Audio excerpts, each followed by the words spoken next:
Hi kaibigan! Bago tayo magsimula, hayaan mong itanong ko ito sa'yo.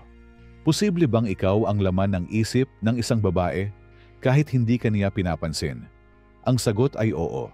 Dahil minsan, ang puso at isip ng tao ay hindi laging tumutugma sa kanyang kilos. Ang isang babae ay maaaring magpakita ng kawalan ng interes, pero sa likod ng kanyang mga mata at simpleng galaw, naroon ka pala. Bago tayo magpatuloy kaibigan, nais kong malaman kung nasa ang lugar habang pinapanood mo itong video, maaaring i-comment mo dyan sa baba.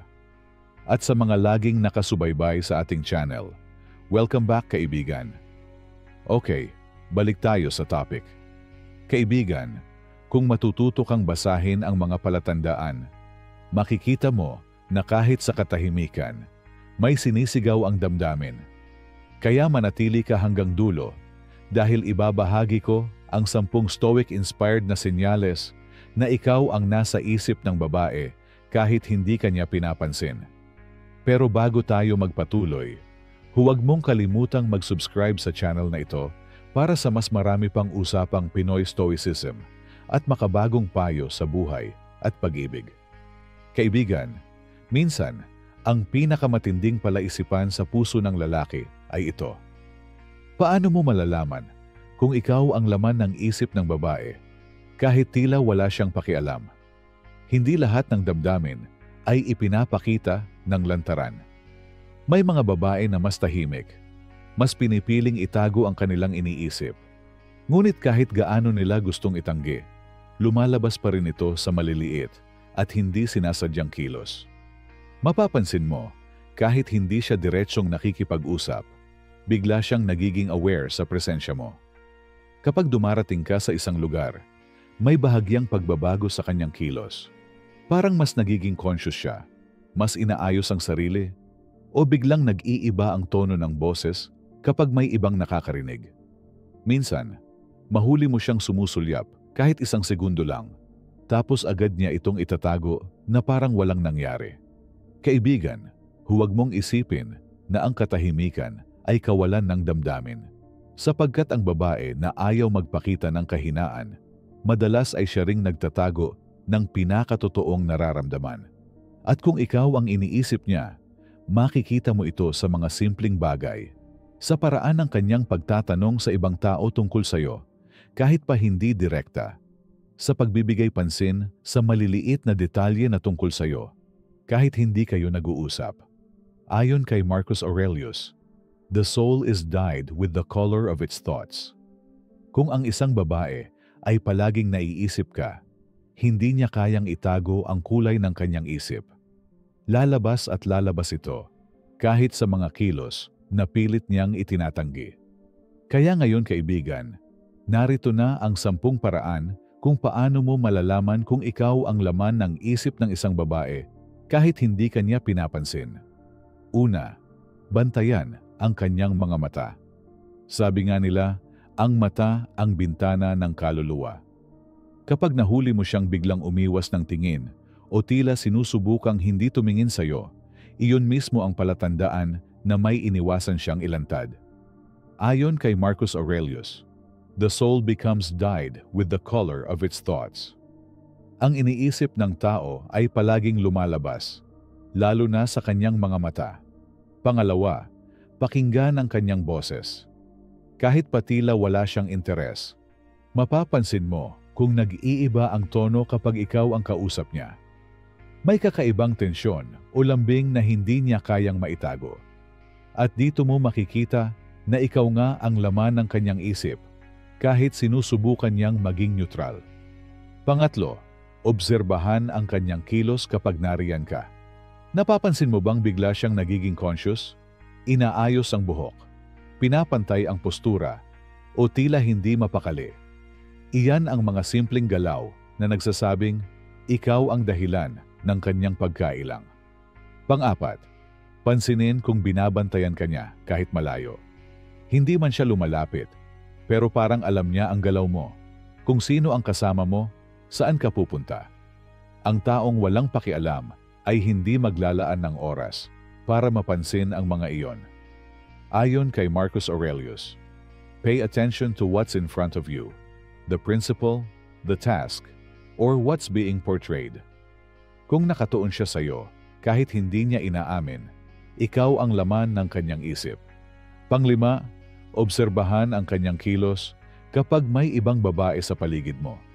Kapag biglang nagbabago ang kanyang mood o tila nagiging malamig, iyon ay selos. At kaibigan, ang selos ay madalas na hindi sinasadya. Palatandaan iyon ng interes na pilit niyang ikinukuble. Pang-anim, tingnan mo ang kanyang galaw sa social media. Hindi siya makipag-usap ng direkta, pero palihim niyang tinitingnan ang stories mo, nagla-like ng posts, o minsan ay nagpo-post ng bagay na tila konektado sa'yo. Ang social media ay parang lihim na salamin ng damdamin ng tao. Pampito, pansinin kung sinasadya niyang maging indifferent. Ang ibang babae, kapag hindi nila alam paano ipapakita ang nararamdaman, mas pinipili nilang magpaka-cold. Pero sa totoo lang, kaya niya ginagawa iyon ay dahil masyado siyang apektado ng presensya mo. Pangwalo, bantayan ang kanyang kwento. Kapag kasama mo siya sa grupo, mapapansin mong kahit hindi kayo magkausap, bigla kang nagiging parte ng kanyang mga binabanggit. Ang pangalan mo, ang mga interes mo, o ang mga bagay na mahalaga sa iyo, palagi niyang nasasagi. Ibig sabihin, ikaw ay nasa isip niya kahit wala siya sa harap mo. Pangsyam, tingnan kung pinapahalagahan niya ang mga bagay na mahalaga sa iyo. Kung nakikita mong bigla siyang nagiging interesado sa mga hilig mo o pinagkakaabalahan mo, senyales iyon na nais niyang makalapit kahit hindi niya sinasabi. Pangsampu, kaibigan, ramdamin ang enerhiya niya. May mga bagay na hindi kayang itago ng tao. Ang titig, ang kilos, at ang presensya. Kapag pakiramdam mo ay may hindi nasasabi pero naroon, malamang totoo nga iyon. Ayon kay Marcus Aurelius, kung hindi ito tama, huwag itong gawin. Kung hindi ito totoo, huwag itong sabihin. At kung nararamdaman mong totoo, kahit hindi niya aminin, malakas ang posibilidad na ikaw ang nasa isip niya.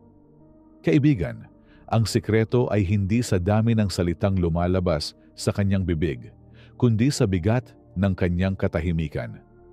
Kung marunong kang magbasa, makikita mo, ang pag-iwas ay minsan mas malakas pa kaysa paglapit.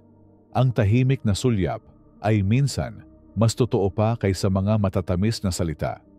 At kung minsan, ang babaeng hindi nagpapakita ng interes, ay siya pa palang pinaka-naiistorbo ng iyong presensya sa kanyang isipan. Ayon kay Marcus Aurelius, what is essential to life is not what is said, but what is done. Kaya't huwag mong baliwalain ang mga maliliit na bagay, ang lihim na atensyon ng babae, ang maliliit na kilos na walang ibang nakakapansin, ay tanda na kahit hindi kanya pinapansin sa harap ng lahat, ikaw pa rin ang laman ng kanyang isip. Ngayon kaibigan, tanong ko sa iyo, mas gugustuhin mo bang marinig ang kanyang damdamin ng hayagan? O mas mahalagang malaman na kahit sa katahimikan, ikaw ang hindi niya matanggal sa kanyang isip? Kaibigan, napansin mo ba? Hindi lahat ng damdamin ay nakikita sa harap ng tao. Minsan, ang katahimikan ang pinakamalakas na pagsigaw ng damdamin. Ang babaeng hindi ka pinapansin ay maaaring siya ring babaeng hindi ka matanggal sa kanyang isipan. Ngunit dito, papasok ang Stoicism. Ang aral nito ay hindi agad tumalon sa konklusyon, kundi obserbahan at manatiling kalmado. Kung ikaw nga ang laman ng isip niya, huwag mong pilitin. Ayon kay Marcus Aurelius, be tolerant with others and strict with yourself. Ang ibig sabihin, huwag mo siyang pilitin umamin. Bagkus ay ayusin mo muna ang sarili mong kilos, isip at damdamin. Ang oras ang magbubunyag ng katotohanan. At higit pa rito kaibigan, ang pag-alam kung ikaw ang nasa isip niya ay hindi dapat gawing sentro ng iyong mundo. Ang mas mahalaga ay kung paano ka nagiging tao. May disiplina, may direksyon, at may sariling halaga. Dahil sa huli, kahit hindi siya umamin, Ang taong buo at totoo ay palaging mahirap kalimutan. Kaya kaibigan, tandaan mo ito. Hindi lahat ng hindi nagpapakita ay walang nararamdaman. At hindi lahat ng tahimik ay walang iniisip. Minsan, ang taong tila lumalayo ay siya ring taong hindi makawala sa iyong presensya sa kanyang isipan. Ngayon, gusto kong itanong sa iyo, alin sa mga senyales na ito ang naranasan mo na? At sa palagay mo, mas malakas ba ang bigat ng kilos kaysa sa salita? Kung nagustuhan mo ang usapan natin, huwag kalimutang mag-subscribe sa channel na ito para sa mas marami pang Pinoy Stoicism tips na tiyak na makakatulong sa love, life, at self-mastery mo. I-like ang video, i-share sa mga kaibigan mong curious din, malaman kung sila ba ang nasa isip ng isang tao, at mag-iwan ng komento sa baba tungkol sa iyong sariling karanasan. Hanggang sa muli kaibigan. Tandaan, ayon kay Marcus Aurelius, the happiness of your life depends upon the quality of your thoughts. Kaya piliin mong maging buo, maging matatag, at maging isang presensya na kahit hindi pansinin sa harap, ay hindi malilimutan sa isipan.